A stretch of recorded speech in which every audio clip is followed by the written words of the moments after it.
Hi, I'm Michael Tamblin, CEO of Rakuten Kobo, and I am so happy to be spending the next hour or so with you because this Staff Picks episode is one of my favorite holiday traditions. We'll be hearing from the Kobo staff all over the world about the best books they read in 2022. Don't get me wrong, I love the best of year list. We publish a great one ourselves, but there is no substitute for a reader who just has to tell you about a great book they read.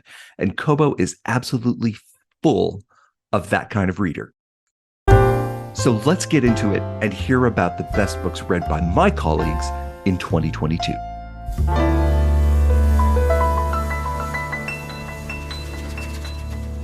Can you tell us your name and what you do at Kobo?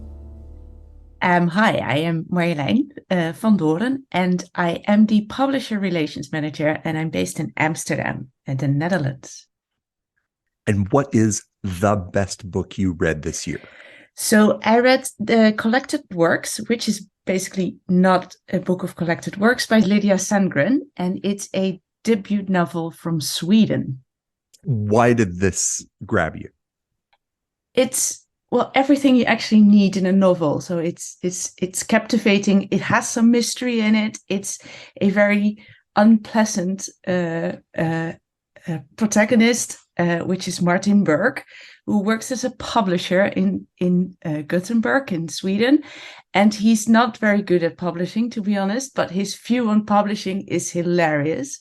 And his wife left him about 10 to 15 years ago, and he and his daughter are looking for her during the novel, which is quite great. It's all about family and about miscommunication between father and daughter and father and his wife and everything that comes with it. So it was quite captivating. And so would you consider it a work of literary fiction, a mystery? Where would you categorize it? It's a book of literary fiction, and in the press it's compared to The Secret History by Donna Tartt, and that's basically what it is. It is a big book about relationships and, in this case, family. And is this the kind of book that you normally read, or was this an adventure for you? No, it's a book I normally read. I loved it. Excellent. Thank you so much. Thank you.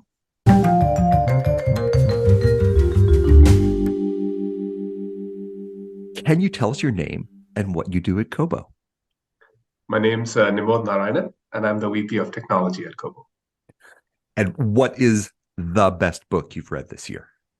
The best book I've read this year is Ducks, 2 Years in the Oil Sands by Kate Beaton. Tell me about it.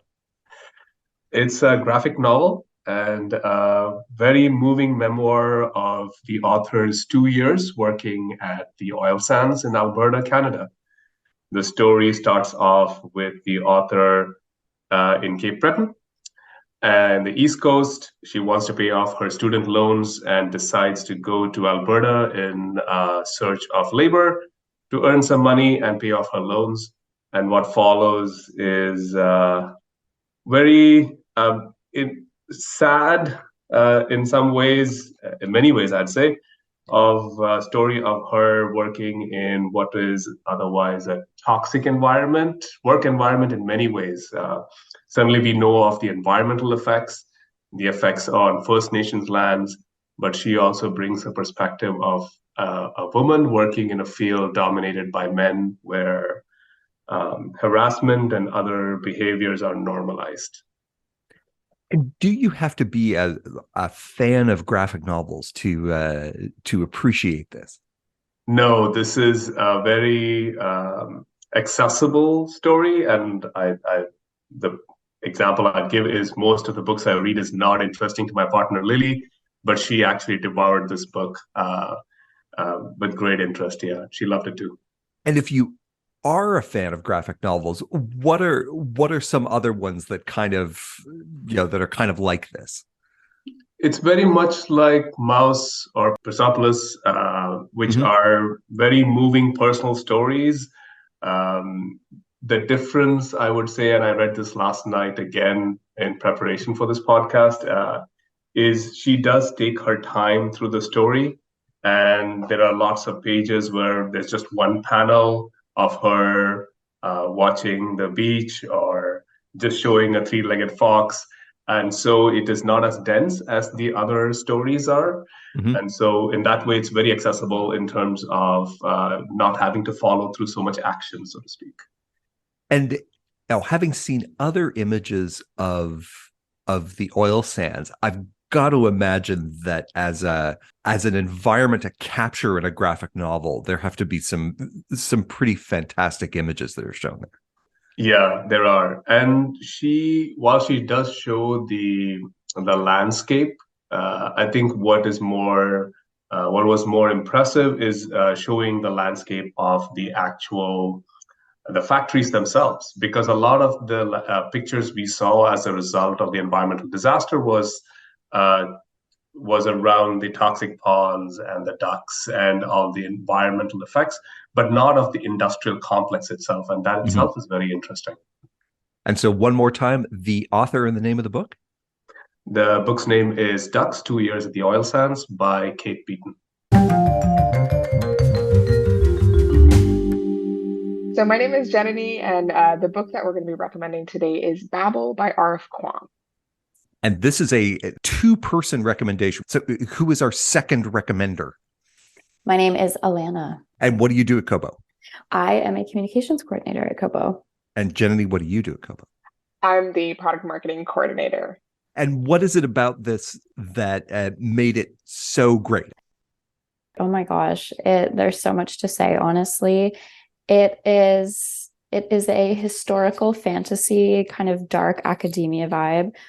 And it built out this whole world where it really talked about translation and language. And it's also an amazing commentary on colonialism, anti-colonialism from the point of view of people of color, particularly students at this academic institution, of which they kind of realize they're being taken advantage. And it was just an amazing commentary on so many themes inside this like beautiful, atmospheric, very vibey setting. And it was just a joy to read, honestly. Jenny, what grabbed you about this book? I really loved the humanity of the main characters and being in their perspective. We follow 4 different students.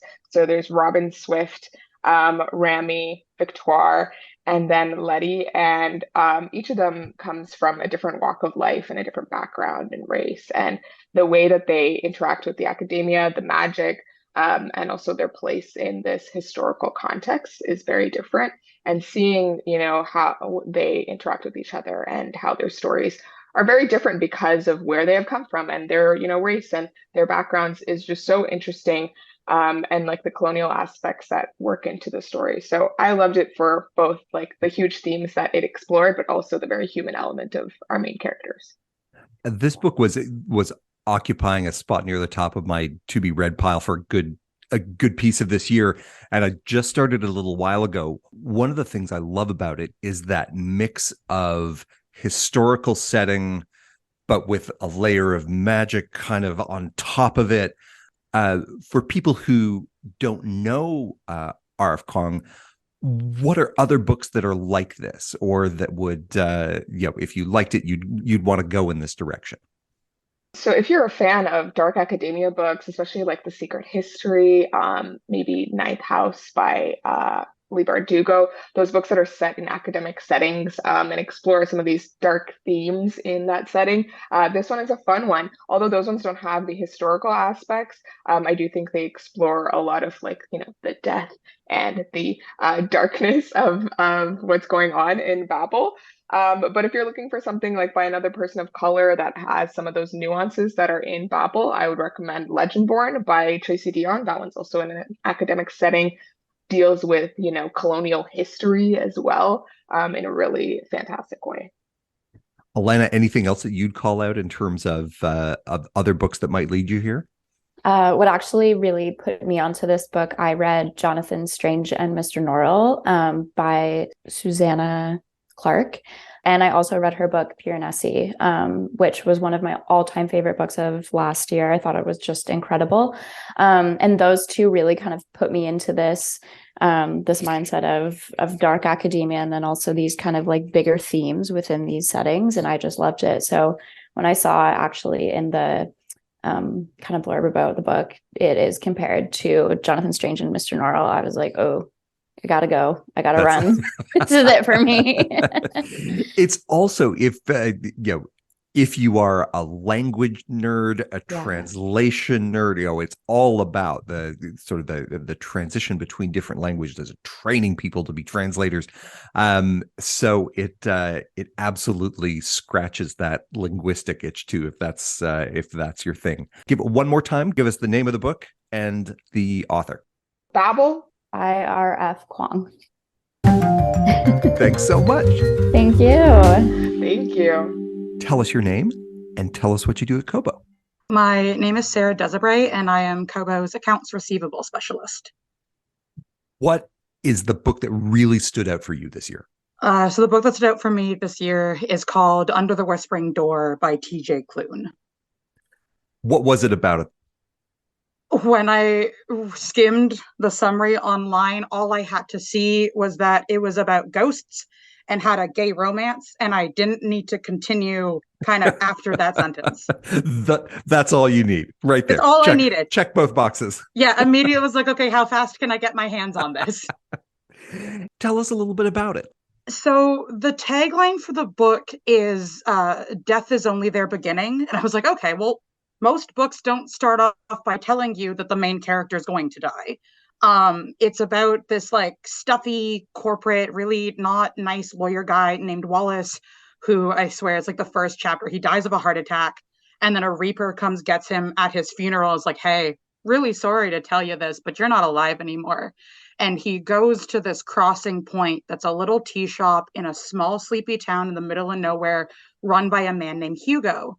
And Wallace is fighting this. He's like, I'm not dead. Like, what are you talking about? And he's like, I don't want to cross over yet. And Hugo's like, listen, that's okay. Like, everyone at their own time, just like hang out with us for a bit. And Wallace does. He stays in the tea shop and he becomes friends with the Reaper, and he ends up falling in love with Hugo. And along the way, he learns how to live. It sounds really good. It's so good.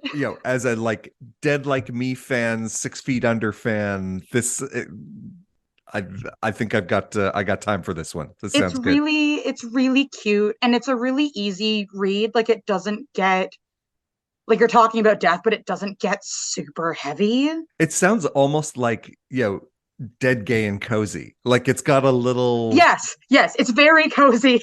It's in a tea shop. Like, yeah, no, it's really beautiful. And like, he's not the only ghost that's there. He's just like the main one. And I'm not one to like look like philosophically into books. Like, I don't try to look for meaning, but the book really is about, we only have one life, and like, you really got to make it count. And is there any book that you've read that was anything like this? No, absolutely. I mean, I've read my share of queer romances before, and I'm a really big fantasy novel person. And I finished this and was immediately like, I can't think of anything else ever like this. How did you find out about it?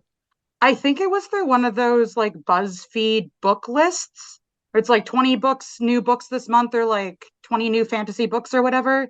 And I just skimmed those for reading recommendations. And yeah, ghosts, gay romance. I'm like, okay, that's it. Done and done. Yeah. Perfect. I'm a very easy person to please. Sarah, thank you so much. Oh, thank you for your time. Tell us your name. Tell us what you do at Kobo. Hi, I'm Elizabeth Scott, and I am the team lead for business operations. And what is the best book you've read this year? The best book that I read this year was Cover Story by Susan Rigetti. What was it about it that made that your best book?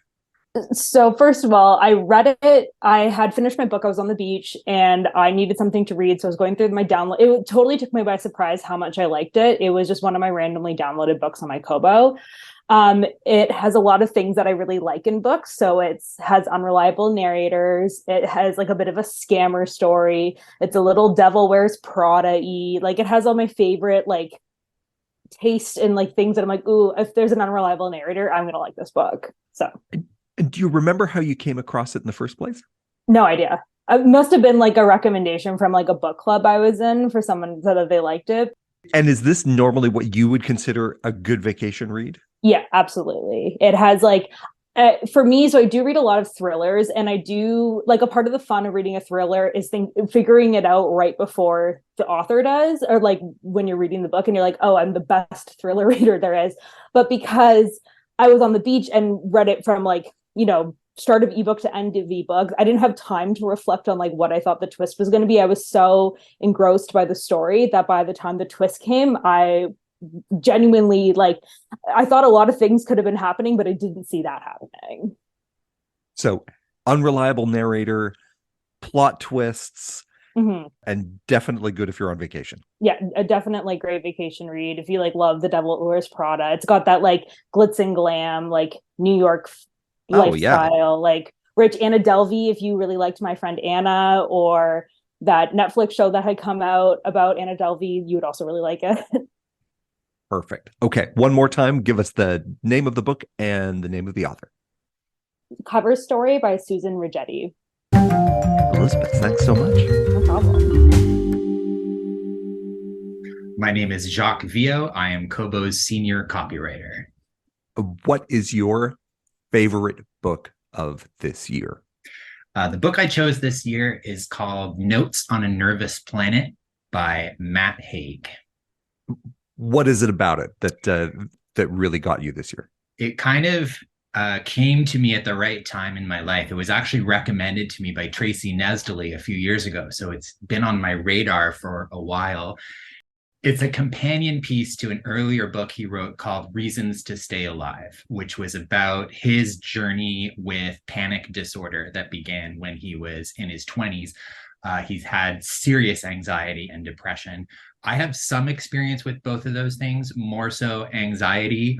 It's very situational for me. For Matt, he was quite ill. Notes on a Nervous Planet is also about that, but it's more about outside things that can affect our mental health, like marketing messages, social media, and the constant crazy news cycle. And the result is that we live in a way that's almost designed to make us unhappy. And I never thought that was true of me. And the book helped me understand that I am not necessarily living my life in the healthiest way when it comes to how much time I spend on my phone, how I let it affect my sleep cycle, and the way I engage with social media. And then also at the time, Twitter started to fall apart. Like, I've been part of Twitter for 12 years. I've gotten a lot out of it, but I've also seen some of the darker side of it that is becoming much more prevalent. Just if you needed an extra little dose of anxiety causing material, it was right there. Exactly. So in terms of tone and style, would you say is it serious? Is it funny? Is it memoir? Is it, kind of informational and explanatory? Where would you position it?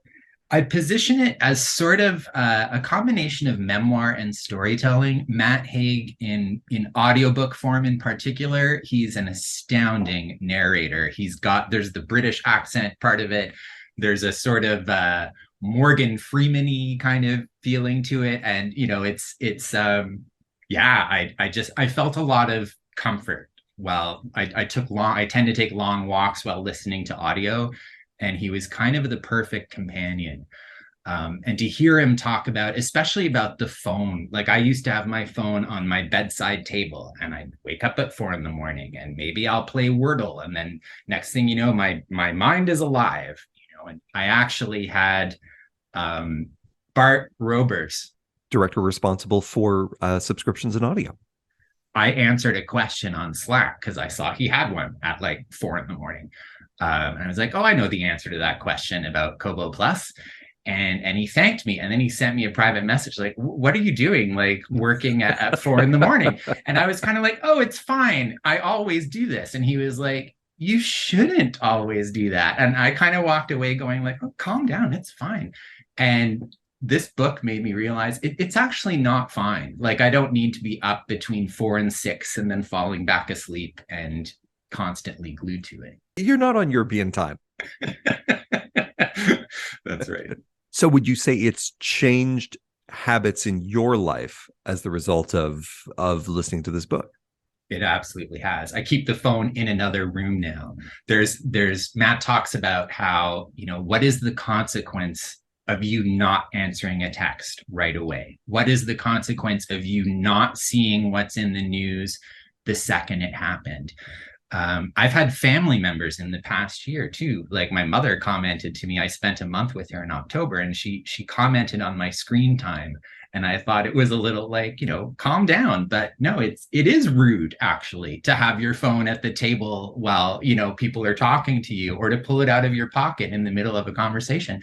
And I was doing that. And listening to this book, I started to see myself and realized I need to make some changes. He talks a lot about, too, how people looking at Instagram and TikTok are doing a lot of comparisons with what they're seeing, a lot of lifestyle comparison, body image comparison.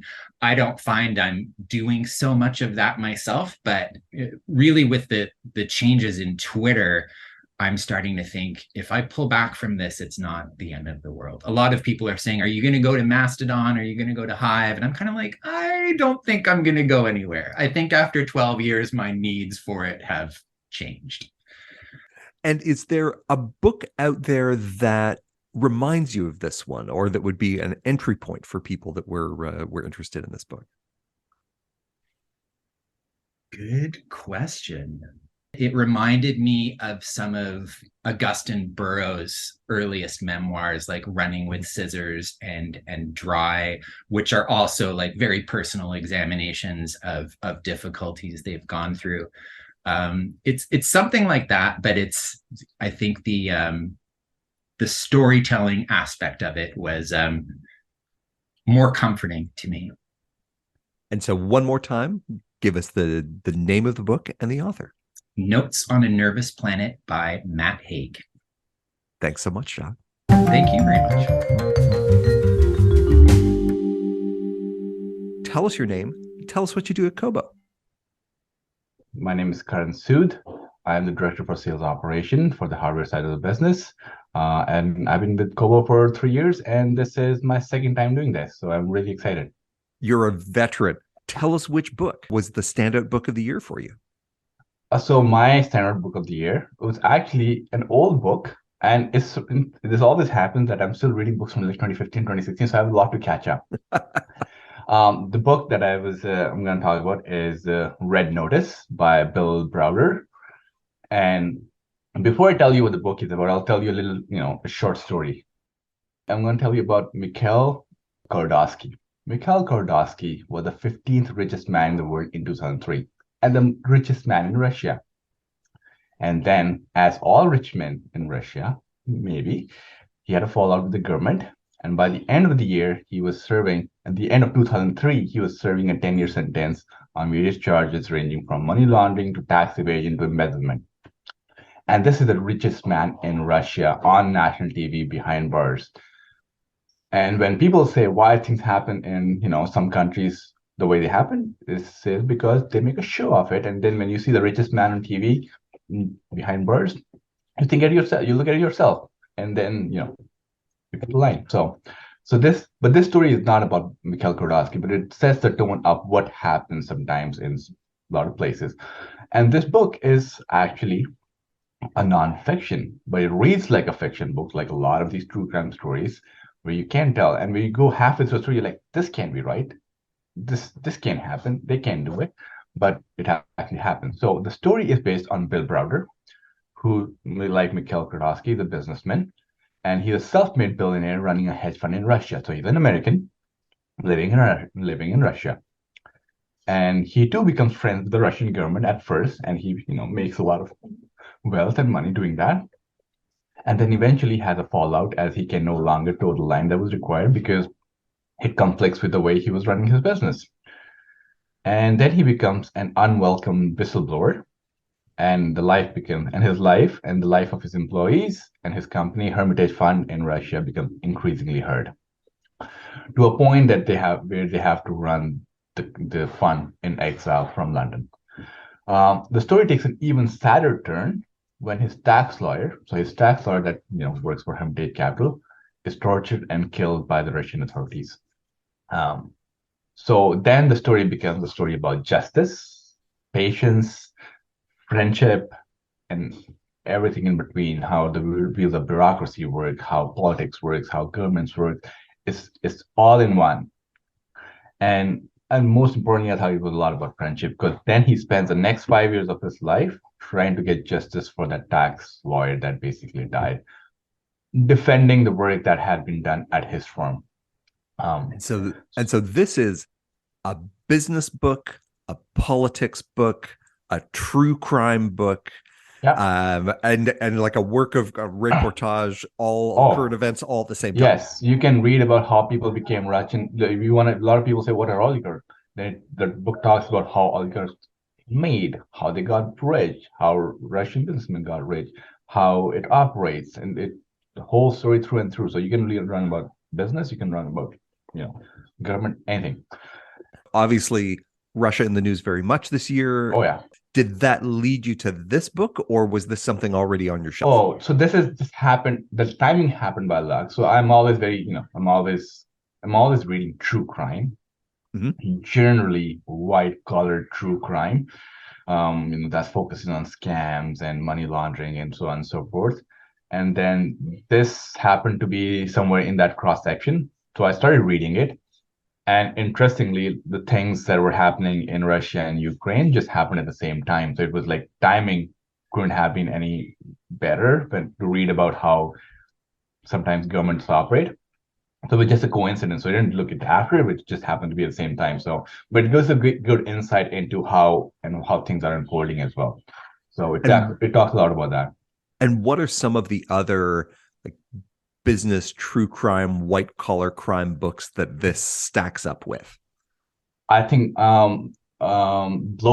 Blowout is a book by, I think, Rachel Maddow, which is pretty much in line with what this talks about, but that one goes a little bit deeper outside of Russia and talks about how Donald Trump and US elections operate, how they all intersect at some point, how the Ukraine, how the servers that were found in some of the countries operated, or how election not rigging, but how influence online election right, or online behavior of people is changed with ads, etc. So it talks a lot about that. So it's in that same cross section. I was really, if someone is reading these sort of books, I would definitely recommend this and Blowout by Rachel Maddow. Absolutely amazing true crime stories.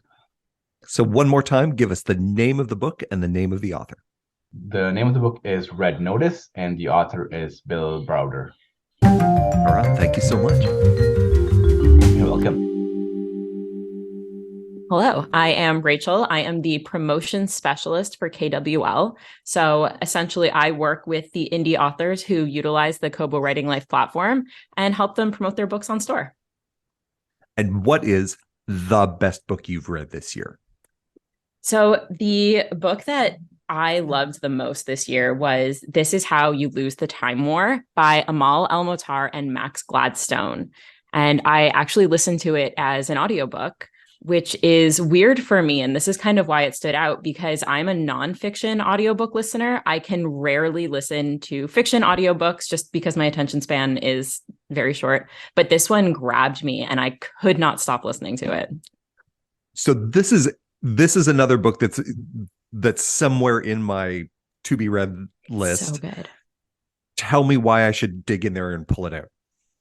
So it's unlike anything I've ever read / listened to.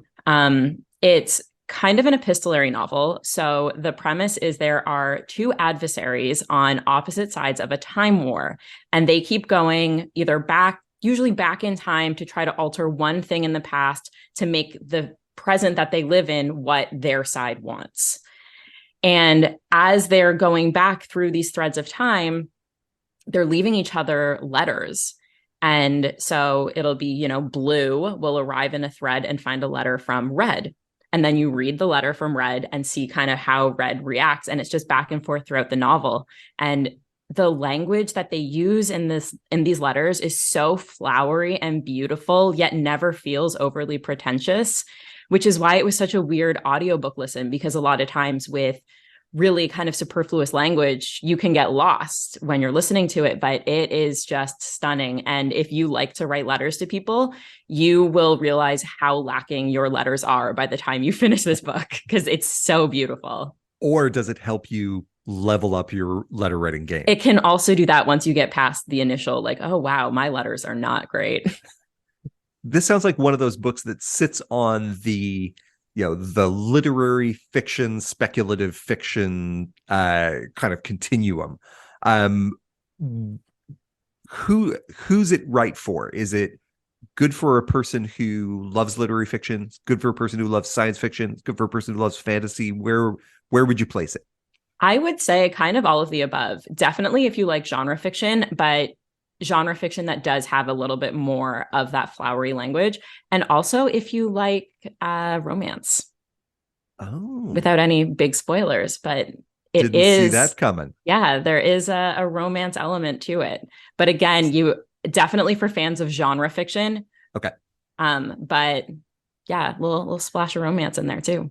And talk a bit about the audiobook performance, because that's, once you're in listening mode, how it's presented becomes key. It was great. It's a dual narrator. It's Cynthia Farrell and Emily Wu Zeller. I pulled it up. And the voices are just different enough that you can absolutely tell the difference between Blue and Red. And you can also tell the difference between, because the narrator will also read the action of the character. So the narrator for Blue will read like Blue is running around and finds a letter, obviously much better written than that. And then you can hear the tone switch when they're reading a letter. So the audiobook performance is captivating, and it's just the narrator. There's no big fancy production, but just their voices really draw you into the story and really make you feel what Blue and Red are feeling and what they're telling each other. How did you encounter this book as a usual nonfiction audiobook listener? How did you end up listening to this work of fiction in audio? I've been trying to dabble into fiction audiobooks for a while. I listen to audiobooks when I run. And so I was like, I'll try something different. And this book kept popping up on my book talk, which is such a millennial thing to say these days, but it kept popping up on book talk. And because it was a dual POV novel, I was like, this would be really interesting to try to listen to. All right. So one more time, give us the name of the book and the author. It is This Is How You Lose the Time War by Amal El-Mohtar and Max Gladstone. Thank you so much. Thank you. What's your name and what do you do at Kobo? I am Kristen, and I am right now team lead of campaign services, on Monday acting manager for campaign services. Hey, congratulations. Thank you. And what is the standout book for you this year? Yeah, the standout book for me this year is To Paradise by Hanya Yangaria. What was it about it that made this like the book for you this year? Yeah, I mean, I love her writing. I loved A Little Life by her, and so I was so excited when she had this new one come out. And I think Hanya is such a talented prose writer. She could write about anything, and I would probably reread it.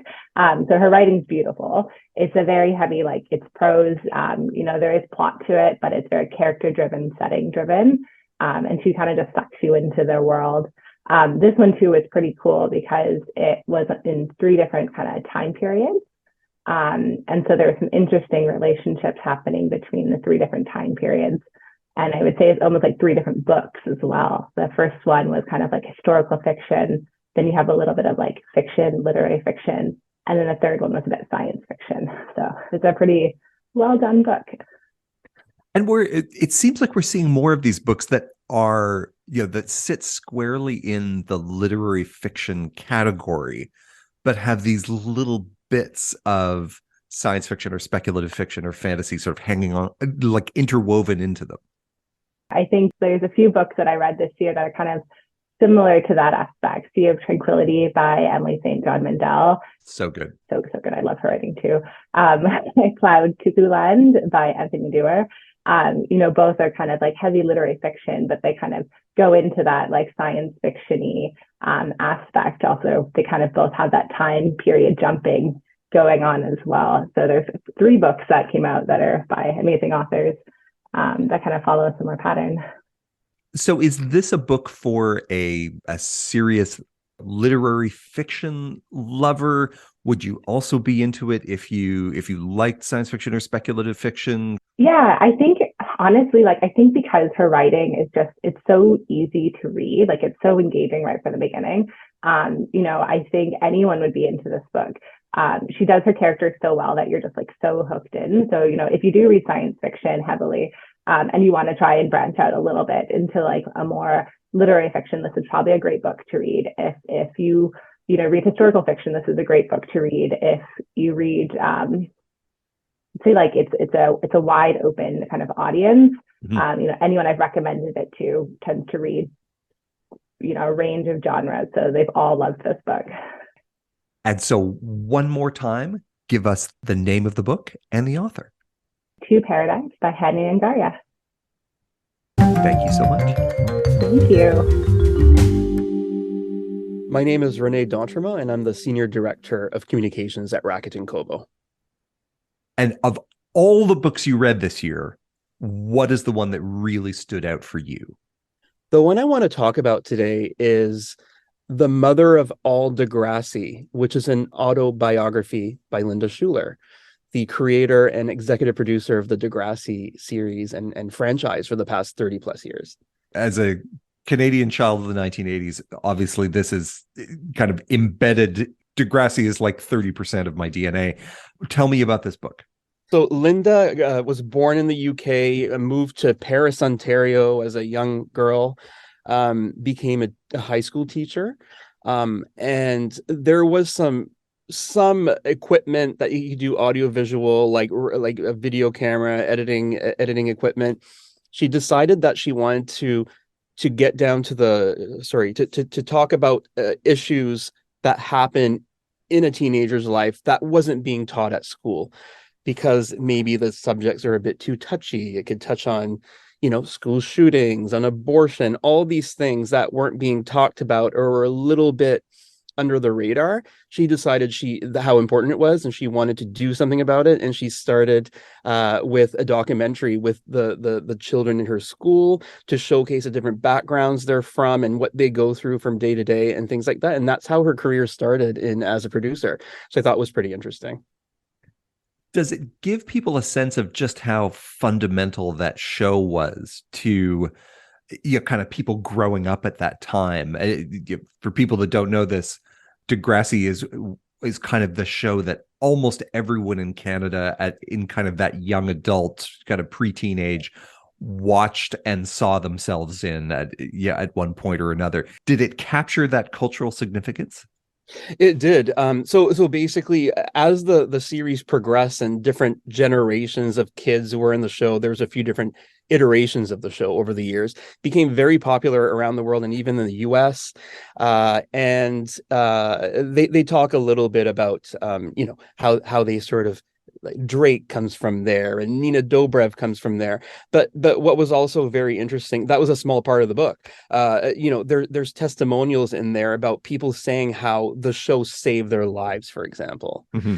Being like a young gay person in the 80s, for example, they felt all these things. For example, they kind of said, this show saved me. And I think that's really what kept Linda going. It wasn't always easy. They went through various cancellations, changing in broadcasters, all these things. It wasn't, it wasn't a nicely paved road for her. She had to sort of create it on her own. And I'm assuming back then there were less female producers, to be honest, at the helm of a big production company. They really built it up from scratch, and it wasn't without trials and tribulations. And actually, letters from angry parents to broadcasters, for example, because how dare you talk to my child about this? I personally think it's awesome. She started this years ago, which was a new thing at that time. She was a trailblazer. And did she stay involved with the show all the way through? She stayed involved all the way through up until now. So Degrassi, The Next Generation, I believe it went on for 10 years. It's been off the air for a few now, but there's a new series for Degrassi in development currently. She no longer owns the rights or the production company that produces it. But I think that, a lot of what she's built, they're still going to rely on her knowledge. I think probably most people will end up reading this book and to see what the show has meant to her, how it's grown, how it's progressed, and why it's even more important now. She goes into, when we started this, there was no cyber stalking. Now they can talk about online abuse and all these different things to watch out for that maybe us as children in the 80s didn't have to do. And you are a great fan of the autobiography. You like a good celebrity biography. Yes. In terms of the different flavors of autobiography, confessional versus chatty versus gossipy versus kind of heartfelt and insightful, where does this one land? It's not gossipy at all. She talks a lot about, she was in a very bad, Linda I'm speaking about here, was in a very bad car accident in the late 60s. And that actually changed the trajectory of her life and the things she did in her life. Like she wasn't able to conceive a child, for example. She had chronic pain, and all this sort of has helped shape who she is today. And, that means she's had to push herself at certain instances to actually make this all work. Because like at some days she would wake up and be like, I can't do this. I have not the energy. I feel sick. She thought that the goal of the show was more important than her stopping doing what she had sort of learned to love. So it's not a gossipy autobiography. It's a lot about Linda and her growth through the series and how she's touched people's lives. It's a little bit technical as it relates to how a TV show is produced and what producers are looking for and all the nitty-gritty details and the things that we don't think of as a viewer of a TV series. It's very heartwarming, and she considers all the Degrassi kids her children. She feels like a mom to them. She's even taken some of them in at certain points through her life when they were going through a tough time. Yeah. It's a very heartwarming story. And so you get some behind the scenes of television production. You get one woman's personal journey as a producer. You kind of get this cross section of Canadian television, if if that's your thing, and one person's kind of personal growth and career over a lifetime. That sounds fantastic. Yes, with a little bit of celebrity. You got to have a little celebrity. Yeah, for sure. There's lots of people who ended up approaching her to be on her show. For example, Billy Ray Cyrus was shooting a TV series and he asked to be in her show. So he was in one episode as a down on his luck limo driver driving around people in a rusted limo, for example. So people would approach her because like it became such a phenomenon, not just in Canada, but globally as well. So that was super interesting to me. So one more time, give us the title of the book and the author. The Mother of All Degrassi by Linda Schuler. Renee, thank you so much. Thank you for having me. Tell us your name and tell us what you do at Kobo. I'm Harley, and I'm a content QA intern at Kobo. So I just started 3 months ago. Basically, I make sure that the books work. Very important. If books do anything, they should work. Yes. And what was the book that you read this year that you absolutely loved? All's Well by Mona Awad. It is such a weird book. I love everything about it. It's like a dark comedy, horror, thriller, fantasy, all of these things, which is honestly amazing. Like I'm still in awe. It's about a theater professor. Her name's Miranda. She's suffering from chronic pain. She has chronic back pain from like a theater accident. She'd fallen off the stage during a production of Macbeth. So it's already a little spooky. Mm-hmm. So, and she's in the process of staging a troubled production of All's Well that Ends Well by Shakespeare. So her students wanted to do a different play. She really feels like she wants to do this one. So they're kind of giving her some hesitation throughout the book. And then she miraculously recovers from all of her pain and becomes kind of a different person for the rest of the book. When you think about like, who would I recommend this to, or what are other books that that are like this? Is there anything that you'd link it to? Well, I think, like I said, I like weird books. Anybody else who likes kind of a weird read absolutely would like this. It is similar to her other novel, Bunny, which is also like a weird, dark kind of fantasy situation.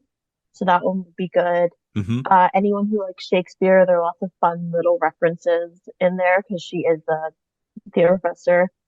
Any former theater kids would have fun with this. And are there any other books that have that sort of stack of many different genres on top of each other that you can think of? There's one that I think I have mentioned when I recommend this book to people. Yep. It's also one that I'm gonna have to explain, but it's called The Pisces by Melissa Broderick. And it's also another like contemporary fantasy thriller creepy book. It's about just another woman who's in a hard time in her life and is getting through it with some fantasy elements. So that book also has a lot to do with that. It's more, it's like showing the emotions through these fantasy elements in their lives, which is really cool. And between creepy and scary, where does it land? Are you looking at kind of underlying discomfort or actively scary? More underlying discomfort. It's very, I would say, eerie, very subversive, but not no jump scares. I read before I go to bed at night. It can't be too scary. Yeah, you're not going to get nightmares. Okay, so one more time, give us the name of the book and the author. It's called All's Well by Mona Awad. Thanks so much. Thank you. Tell us your name and tell us what you do at Kobo. Sure. My name is Ramzi, and I'm the Senior Research Manager at Kobo. What is the book that you read this year that you just think was the ultimate book of the year? It was A Place for Us by Fatma Farheen Mirza, and I actually read it back in January, and it stuck with me this whole year. So it lasted the full 12 months. Yes. Okay, that's impressive. Tell us all about it. So in a very basic term, it's about a family, a Muslim family in California. And the brother sort of abandoned the family. And now there's the wedding of the sister, and it starts there.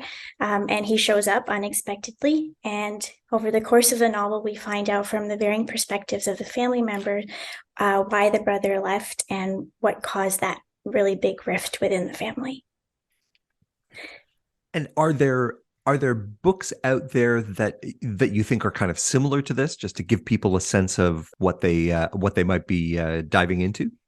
Yeah, a couple of books that come to mind are All My Rage by Sabah Tahir, as well as Celeste Ng's books. I think focus a lot on the theme of family and what breaks a family apart or what pulls it back together.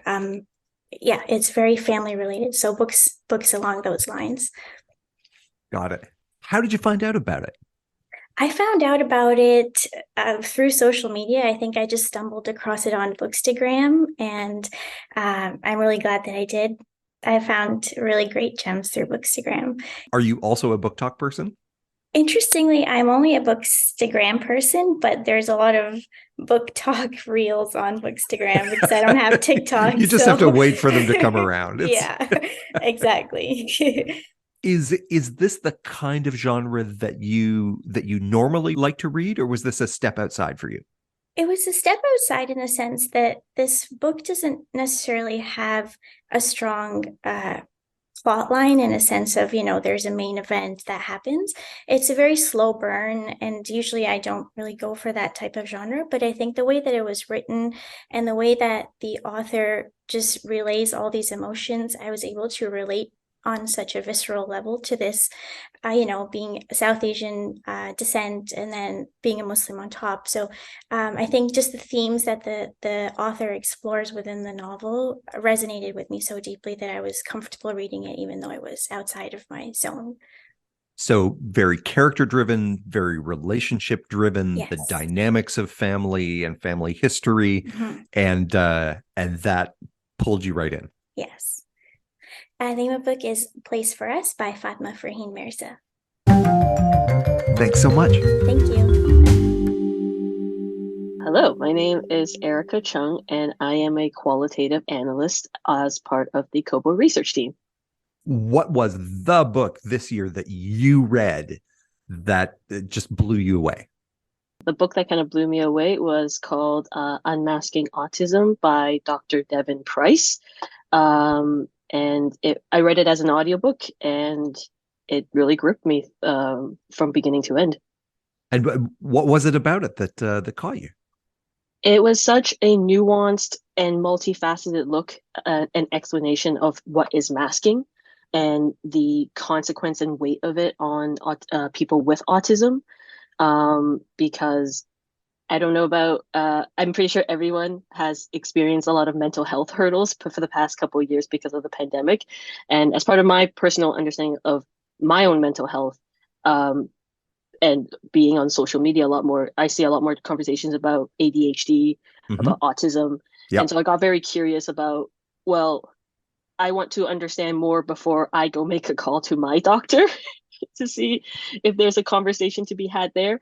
And so I really appreciated how nuanced, how well explained everything was, but more than anything, the level of intersectionality that was incorporated as part of the research and foundation of this book, because it's not only does Dr. Price incorporate his lived experience with masking in his work, but he's also talking about how autism, it's within racialized communities, it's a much different kind of conversation. There are a different set of hurdles to overcome, and how even if you get a diagnosis, it's not a guarantee that it will make everything better. Right. So I just really appreciated how, like, from beginning to end, it felt like he was like holding your hand as a reader and like walking you through what is it, how does it appear, what are the experiences, and how once you incorporate race, gender, and socioeconomic class, there's no one size fits all, contrary to how it may appear or not appear on social media. And tell me a little bit about that idea of masking, because you brought that up and it sounds like it's really core to the book.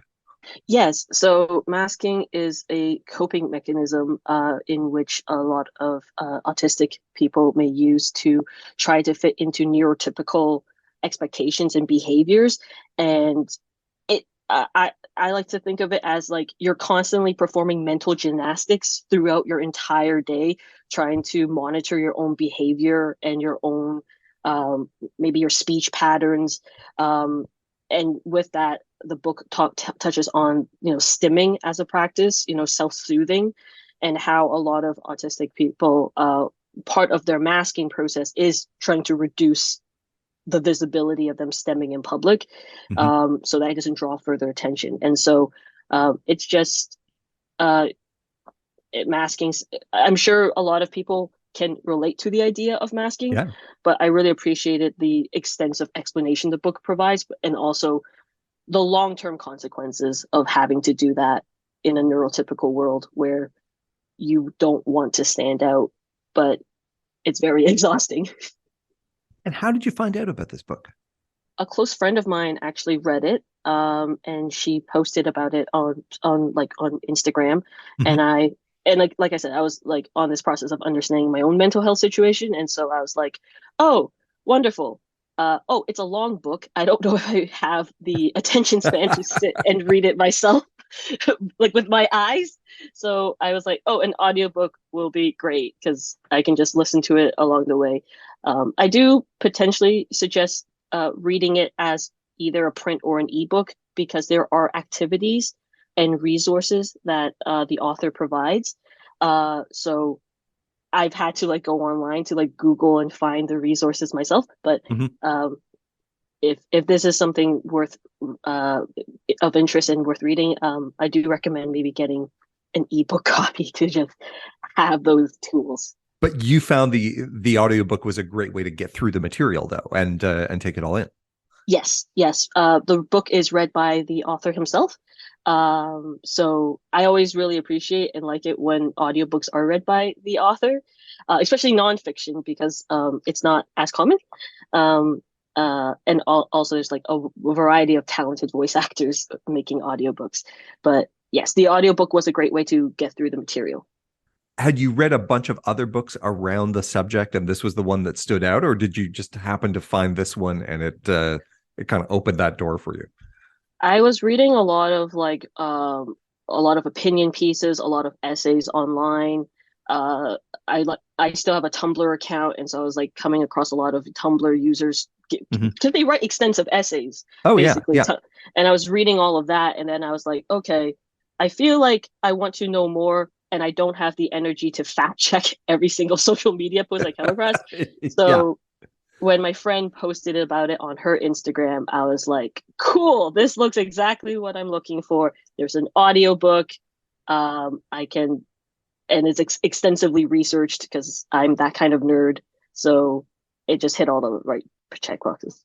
And that's the thing, because I mean, one of the great things about neurodiversity sort of becoming something that people feel like they can talk about is now there is, there's memoir, there's, personal experience, there's blog posts, but that just gives you a giant sample of individual experience. And then you still need something that kind of synthesizes it all down as like, okay, well, so this is a lot of experience. What's going on here? Yeah, it's like, what's the core idea? And the book isn't using like a medicalized version of or look up at disability. It's using a cultural and psychological perspective, and so the human experience is at the forefront. And it also incorporates interviews that he conducted. So is the intersectional piece also kind of grounded in its own research, kind of by community or by kind of cross segment? Yeah. So the intersectionality component is really shown through the interviews and communities he did his research in, and just highlighting how there was one example where he's like, I was at an activist meeting and he spoke about how one of the members who was autistic was having a hard time communicating. And another activist community member misunderstood and thought that person was mansplaining to her. And that was a moment where, like, as Dr. Price was observing this scenario, it was like, there's a lot of crisscrossing happening, and it may not be intentional harm, but these are common occurrences that happen, and both people's feelings are completely valid. But how do you diffuse a situation like that? And they're collisions of experience is kind of what you end up running into. Yes, exactly.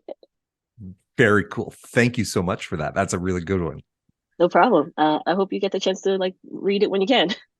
And so one more time, give us the name of the book and the name of the author. The book is Unmasking Autism, Discovering the New Faces of Neurodiversity by Devin Price, PhD.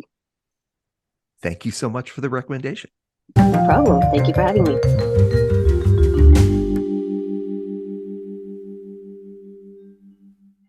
Tell us your name. Tell us what you do at Kobo. My name is Nathan Maharaj. I am the director of content marketing, and I produce this show, and I edit this show, and sometimes I host this show. And so this is not only do you get a chance now to be the subject matter rather than the extractor of subject matter, but you are, I think, the person who has given a book recommendation for every single year-end wrap-up that we've done. I think I've got a perfect record, even in year. I think if it goes back to 2018, before I was producing the show, and I was just a person putting his name on a spreadsheet. Yes, exactly. All right. Tell us the book that you read this year that was the best thing that you came across. It's always hard to pick. It's hard because part of my job is hunting down things that I'm going to love, and that I think you're going to love, that we're going to be able to talk to an author about, that's moving and interesting. Mm-hmm. So unfortunately, I'm strongly biased towards even my book reading needs to resonate. So I find myself falling in love a lot. My book is not one that we actually had on the show, because as we went through all of these books on the show, I did love Stephanie Foo's memoir. I love Britt Ray's book about mental health and climate change, and Anne-Marie MacDonald's novel was amazing and just virtuosic, and on. So many great things. But the one that the book that I was reading all year, and that I realized was my favorite thing that I read this year, was Helen Macdonald's Vesper Flights.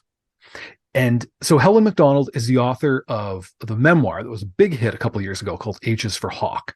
Mm-hmm. And it's a grief memoir about her mourning the loss of her father.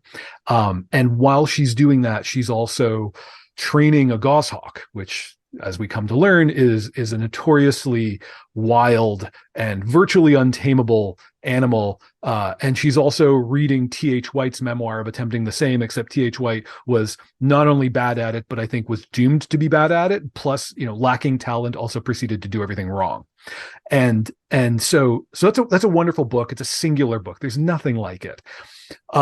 But one of the things I took away from it was I just really like her mind. I really like hanging out with Helen Macdonald, and I wanted to hang out with her more. And so this book, Vesper Flights, is a bunch of essays, things she's published in different places. All of them have something to do with nature. A lot of them have to do with birds, but they come from every angle. I mean, they're all very short, and that's why this book was with me all year, because it kind of sat on the sort of currently reading row of my Kobo account. And when I didn't have something on the go that I had to be reading for the show or for some work purpose, I had this. I was filling in the time with this. There was always 5 to 10 minutes for Helen at the end of the day. And it's wonderful. And I've got my e-reader in front of me right now, and I just sort of randomly opened it to anything. And there's The Observatory, which opens with a line, "I never cared much for swans until the day a swan told me I was wrong." And she proceeds to tell you about this day where she saw a swan, and it came up out of the water towards her, and she was mindful of the fact that a swan can kill you, because they're very large, strong birds, and they are, get close enough to one, and you'll find that concept of, if dinosaurs have feathers, they won't be scary anymore. Get close enough to a swan, you will be cured of that misapprehension. Mm-hmm. And it's just wonderful. And then a child enters the scene, and peril flashes briefly, but the swan swims away back into the water. And that's wonderful. There's another one about swifts and the perpetual flight of the swift, and what must a house mean to migratory birds, where to her it's home, to them it may be a signpost, it's a piece of landscape.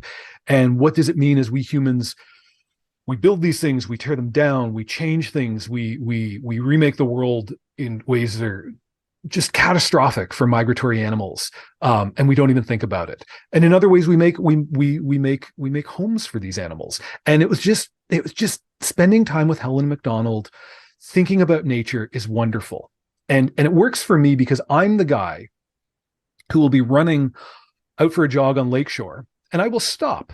And I'll look up, and because I've noticed that there's a red-tailed hawk harassing the seagulls, and every time I do that, I look around and no one else sees it, and I'm the crazy guy who's like, can you believe what's going on right now in downtown Toronto? And no one else is seeing this. So I feel like Helen MacDonald is a kindred spirit. And it was really lovely to have this book that was kind of designed to live with me for a year. It also reinforces a theory that is currently predominant in my home, that every person, once they reach a certain age, starts to get interested in birds. that something happens to us. I don't know if we become more stationary or if we just start looking up more rather than down. The bird fascination kicks in, and that's how the next 20 or 30 years are going to go. Yeah. Would you say this is a work of nature writing? Is it biography? How would you categorize it? Yeah, I would say certainly more nature writing. I don't learn much about Helen MacDonald's life through these pieces. She really is turning her eye outwards and turning her brain and intellect towards these questions about humans and nature. I hesitate to say nature writing because I don't want to put off any reader who thinks nature writing isn't for them. Mm-hmm. This is big idea stuff. This is literary nonfiction. This is the smartest person giving a succinct and moving lecture on whatever. It's almost like if you like personal essays, if you like a smart person reflecting on anything and just letting their mind wander to the places where their mind is able to really light up. Yep. That's Helen MacDonald. At this point, I'll read her on anything now. If she wants to write a novel, that's fine. If she just wants to write these short reflections for the rest of her life, I'm in for that too. And you mentioned picking it up and putting it down. Is it a series of individual standalone chapters, or is there a through line that holds the book together? In classic British ebook formatting fashion, it is completely undifferentiated in its middle section. Like the table of contents is intro, the book, endnotes. So there are no chapters. It is just essay after essay. The interesting thing about the way the ebook was formatted, and given that the table of contents doesn't let me find an essay afterwards, and it really is this this single mass, is I couldn't see when the end of an essay was coming. I couldn't kind of look ahead. So there would be times where she would, the essay would be 20 pages instead of the maybe 5 I was expecting. And those would be slightly longer journeys.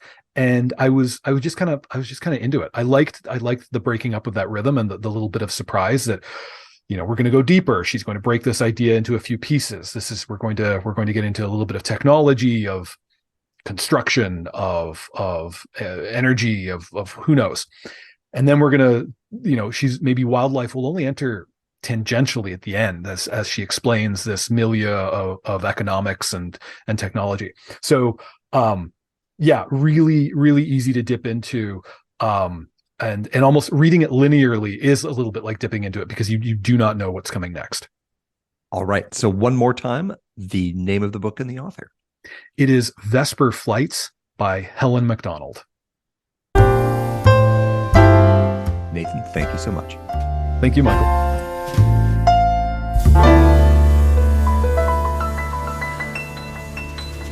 Thank you so much for letting us keep you company. And we hope we helped you find something great to read, whether that's over the holidays or in the new year. All of the books mentioned here are at kobo.com/conversation, and there's a link in the show notes.